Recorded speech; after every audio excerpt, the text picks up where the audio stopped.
tal? ¿Cómo le va? Bienvenidos a una nueva emisión de Impacto Económico. Yo soy Crismar Lujano. Desde este momento, análisis de los números que mueven el mundo y los rostros detrás de ellos. Vamos con titulares.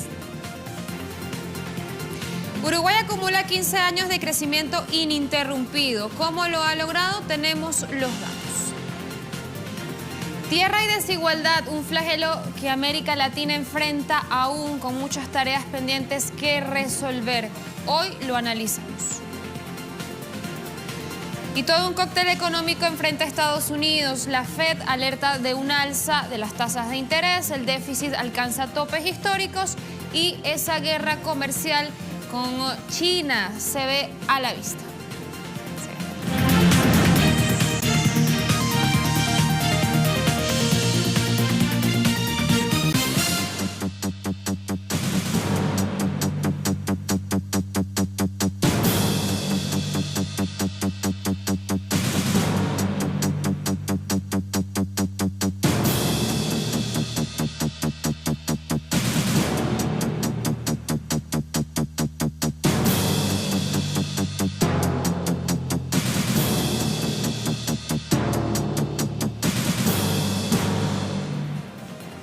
Generalmente opacado por sus vecinos, Uruguay es uno de los países que ha tenido mejores resultados en la última década por lo menos. Recientemente el Banco Central presentó su informe de cuentas nacionales donde detalla que la economía uruguaya reportó un crecimiento de 2,7% en 2017, siendo este el año número 15 de expansión ininterrumpida. El informe con nuestro compañero Mateo Grille. Los números que registra la economía uruguaya no dejan de sorprender. El último informe de cuentas nacionales del Banco Central señala que el Producto Bruto Interno del país creció 2,7% en 2017, acumulando 15 años de crecimiento ininterrumpido. Estamos nuevamente recomponiendo entonces tasas más decentes de crecimiento. Uruguay tuvo una década en la que creció más de un 5,5% de promedio, que es una tasa muy importante. Incluso si uno considera que la población en Uruguay prácticamente no crece, ese es un crecimiento per cápita, ¿verdad? Para hacerlo también comparable a nivel internacional. Después hubo un enfriamiento, sí, de la economía, no hubo caída, no hubo ningún año de caída de producto, a pesar de los contextos internacionales tan disímiles, tan complicados a veces. El informe señala que el PBI presentó una tasa de crecimiento interanual del 2% y desde el enfoque de la producción se destacan los desempeños positivos en los sectores transporte, almacenamiento y comunicaciones, ello como resultado del crecimiento de las telecomunicaciones y en comercio, reparaciones, restaurantes y hoteles. Pero si lo miramos desde el punto de vista de quién consume, entonces los dos sectores que aumentaron fueron el consumo de los hogares, que venía de estar estancado 2 años, lo cual es positivo, y luego las exportaciones, ¿no? Que la demanda del resto del mundo, que también venían cayendo en los años anteriores y ahora esta caída se revierte. El crecimiento uruguayo destaca, además, si se toma en cuenta el contexto regional. Tanto Argentina como Brasil vienen de aplicar duras medidas de ajuste neoliberal que han revertido buena parte de los logros económicos conseguidos en la última década. Estamos en un fenómeno atípico que se da además en un periodo extremadamente complicado. En lo regional, Brasil viene de caer, si bien este año habría crecido, y yo lo dudo, un módico 1%, viene de 2 años de turbulencia económica, política y social en los cuales cayó el gigante de Latinoamérica, una cifra de un 8% que es una catástrofe para todo el continente. Por último, los activos de reserva del Banco Central sumaron 15.963 millones de dólares y la deuda bruta asciende a 38.700 millones de dólares aproximadamente. Con una estabilidad política, social y económica que ha sido citada como imprescindible, el Uruguay alcanza su 15º año consecutivo de crecimiento y se despega de sus vecinos en la región.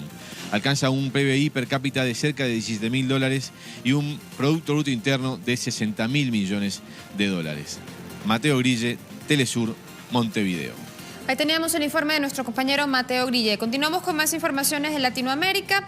Hablando de buen desempeño, Bolivia también destaca entre estos países un desempeño productivo que ha reportado beneficios a la economía doméstica. Un dato acá clave, la inflación se mantiene a raya sin fluctuaciones de las que preocuparse de momento. De acuerdo al Instituto Nacional de Estadísticas de este país, el índice de precios al consumidor durante los primeros 3 meses de 2018 registró una variación a la baja de 0,5% y un acumulado negativo en los últimos 12 meses de 2,73%. Se trata de un retroceso inflacionario en el Estado plurinacional que estuvo marcado por el decrecimiento del valor en algunos productos, como por ejemplo las prendas de vestir, también los calzados, alimentos proteicos como la carne, también el pollo, las legumbres, las bebidas no alcohólicas y el transporte. Si bien la inflación no ha supuesto un dolor de cabeza en los últimos tiempos, el presidente Evo Morales ha reiterado en cualquier escenario su compromiso de fortalecer los ingresos de los trabajadores y por ello resalta justamente allí el aumento de los salarios aprobados hace poco, cuya alza está por encima de la inflación registrada en 2017, que fue del 2,71%, y además se ha incluido en toda esta mesa de negociación al sector privado que también tenemos allí. Y en esta América Latina en disputa, donde recordamos se juegan dos modelos políticos, dos modelos económicos antagónicos. Tenemos del otro lado de la acera a la Argentina, donde hoy trabajadores públicos volvieron a las calles para expresar su descontento con las políticas del gobierno de Cambiemos ante la negativa de varias cosas. Una de ellas clave para el sector de los sindicatos, la discusión paritaria para aumentar los salarios cuyo poder adquisitivo se ha visto desmejorado por esas mismas políticas de ajuste y de recorte de Macri.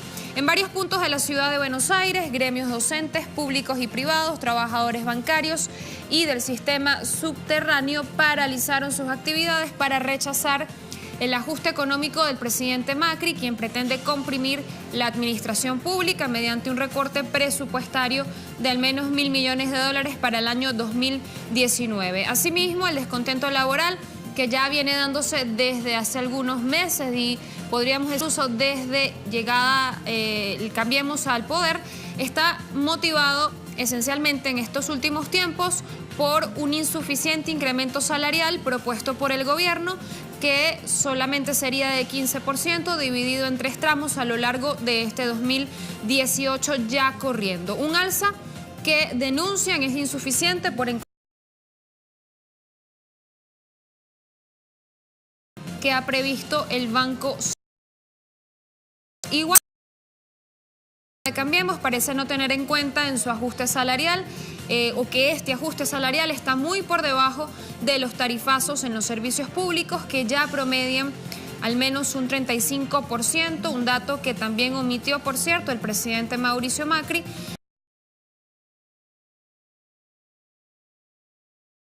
De pobreza en el país.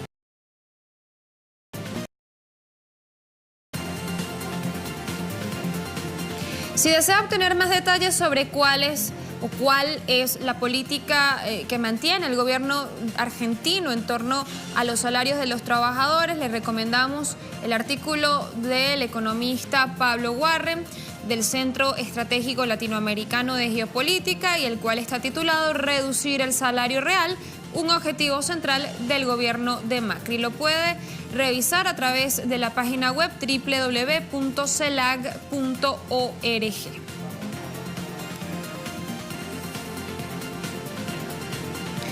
Y los principales funcionarios comerciales de Estados Unidos, México y Canadá se reunieron este viernes para iniciar la 8ª ronda de negociaciones del Tratado de Libre Comercio de América del Norte, el TLCAN. Desde Washington analizaron las perspectivas de avance ante la presión de la Casa Blanca para cerrar un acuerdo rápido a pesar de haber todavía varios problemas que no han sido resueltos. Vamos a revisar.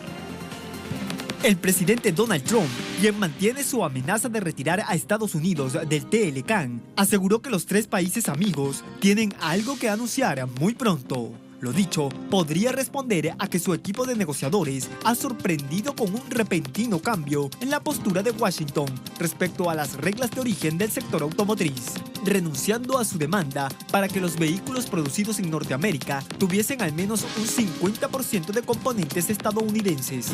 Además, Estados Unidos también ha eximido de sus nuevos aranceles del 25% al acero y del 10% al aluminio a México y a Canadá, aunque solo hasta el 1 de mayo, fecha en la que la Comisión de Comercio Internacional de Estados Unidos inicia el proceso de revisión del impacto económico del TLCAN a fin de ofrecer la postura definitiva del Congreso respecto al acuerdo. La incertidumbre generada por la dilatada renegociación del TLCAN ha afectado a las economías de los tres países, siendo México el eslabón más débil de la cadena de competencias.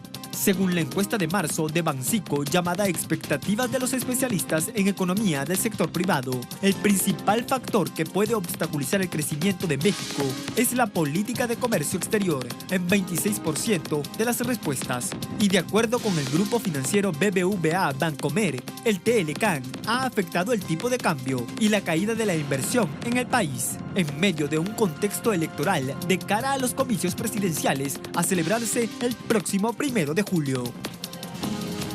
Primera pausa en Impacto Económico. A la vuelta en nuestro segmento de análisis vamos a estar revisando el problema de la desigualdad de la tierra en América Latina. Alarmas encendidas. Ya regresamos.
La Organización de las Naciones Unidas para la Alimentación y la Agricultura, FAO por su sigla en inglés, advierte de que América Latina es la región más desigual en lo que respecta a la distribución de la tierra. Un flagelo que está impidiendo, entre otras cosas, el avance en el cumplimiento de los objetivos de la Agenda 2030 hacia un desarrollo sostenible. Vamos a revisarlo. Combatir la desigualdad es uno de los desafíos más urgentes que deben enfrentar las sociedades latinoamericanas en su búsqueda del desarrollo sostenible. Una tarea que difícilmente será posible de lograrlo sin políticas que aborden uno de los problemas históricos no resueltos en la región: la extrema concentración en el acceso y control de la tierra y el reparto y los beneficios de su explotación. Y es que de todas las regiones, América Latina y el Caribe es la más desigual en lo que a distribución de la tierra se refiere, un fenómeno que impacta especialmente en la meta de erradicación del hambre. En una escala del 0 a 1, donde la unidad indica la mayor desigualdad, el estudio concedió un valor de 0.79 aplicado a la desigualdad en la distribución de la tierra en América Latina, contra 0.57 de Europa, 0.56 de África y 0.55 de Asia, según datos publicados por la Organización de las Naciones Unidas para la Alimentación y la Agricultura, FAO por su sigla en inglés. Podría pensarse que la desigualdad en torno a la tierra solo afecta al mundo rural, pero lo cierto es que este flagelo tiene incidencia en la generación de empleos, amplía la brecha de pobreza urbana y al mismo tiempo socava la cohesión social, la calidad de la democracia y la estabilidad de los sistemas alimentarios en todos los niveles.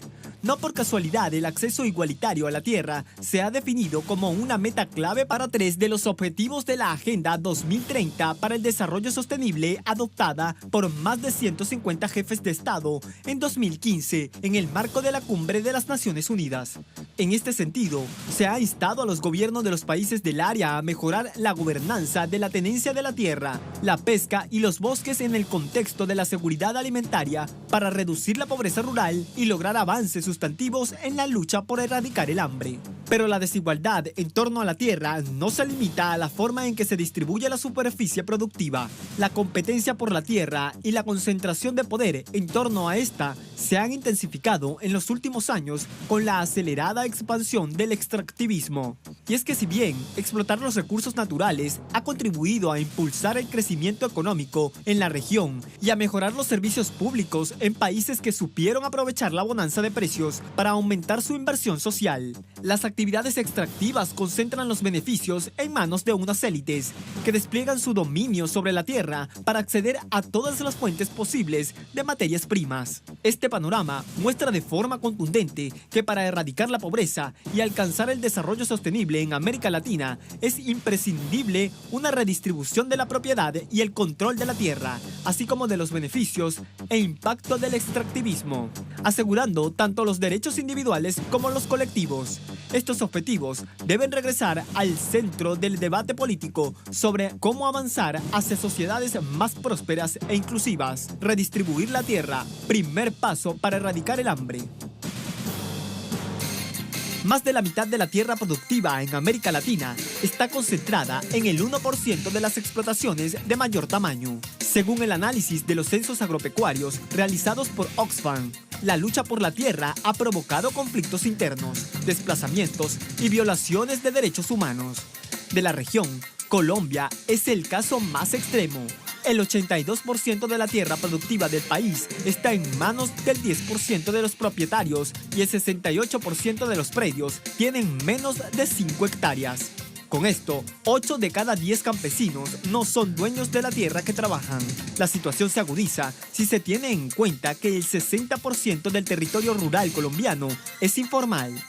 De ahí que reorganizar el campo, redistribuir la tierra y darle un uso adecuado son algunos de los desafíos que enfrenta el país en el proceso de paz que se ha iniciado. Chile y Paraguay no se quedan atrás en desigualdad, pues en estos países el 1% de las explotaciones acapara más del 70% de la tierra. En Guatemala, el 92% de los pequeños productores ocupa el 22% de la tierra del país, mientras que el 2% de los productores comerciales tienen el 57%. Segunda pausa en Impacto Económico. A la vuelta revisamos qué pasa en Estados Unidos con su déficit comercial, con su guerra comercial y otros indicadores. Ya venimos con más.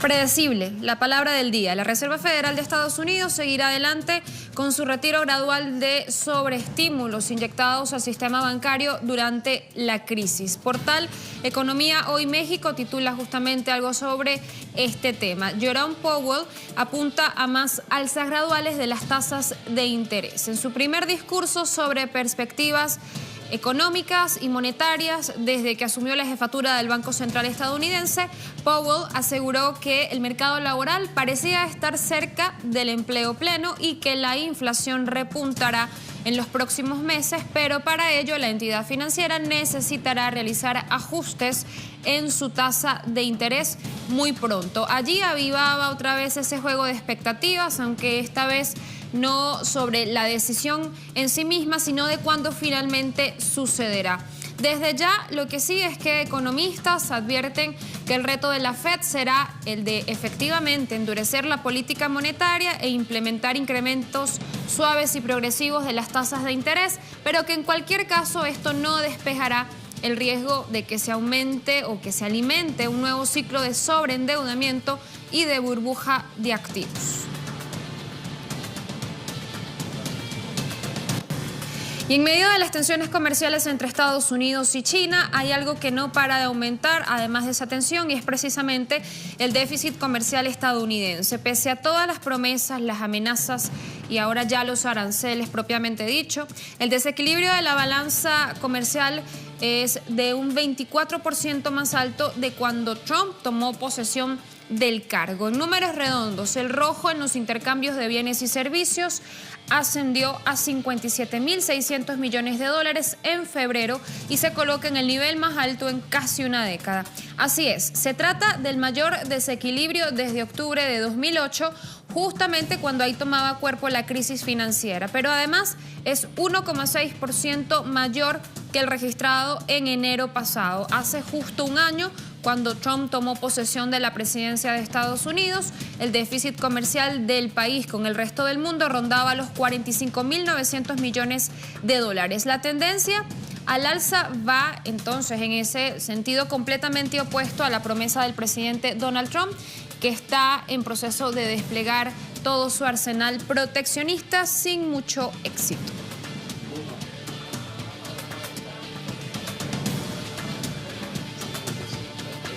Y China ha dicho que luchará sin ninguna vacilación si Estados Unidos anuncia una nueva lista de aranceles adicionales sobre 100.000 millones de dólares estadounidenses de productos chinos importados. Así lo aseguraba el vocero del Ministerio de Relaciones Exteriores de Beijing. Horas después, justamente del lanzamiento de la lista de aranceles propuesta, China contraatacó con un plan arancelario de igual escala, con una lista de productos estadounidenses que incluyen la soja, automóviles, aviones y productos químicos. Escuchamos.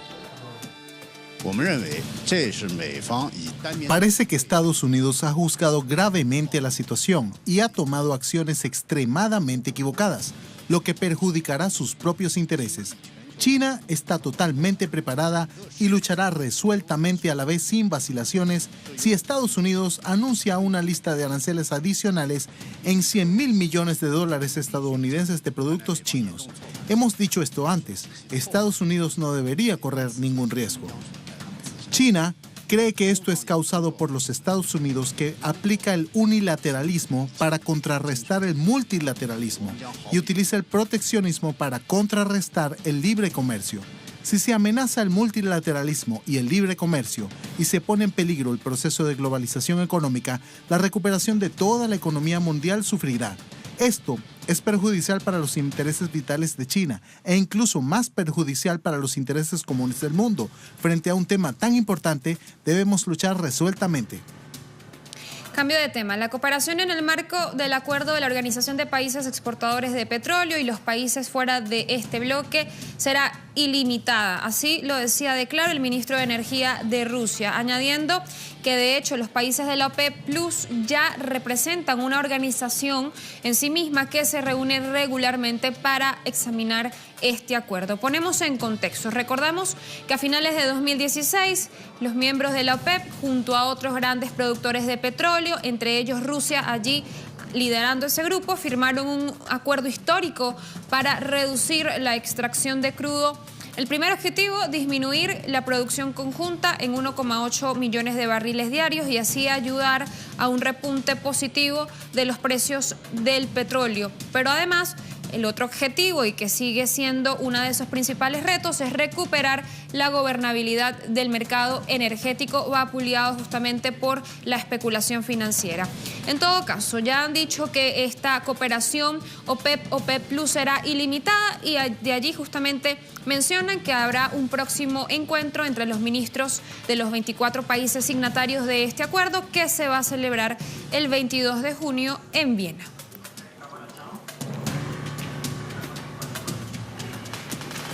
Así llegamos al final de Impacto Económico por esta semana, agradeciendo como siempre su sintonía, recordándole nuestras cuentas, @TelesurTV, @CrismarTelesur. Será hasta el lunes. Chao, chao.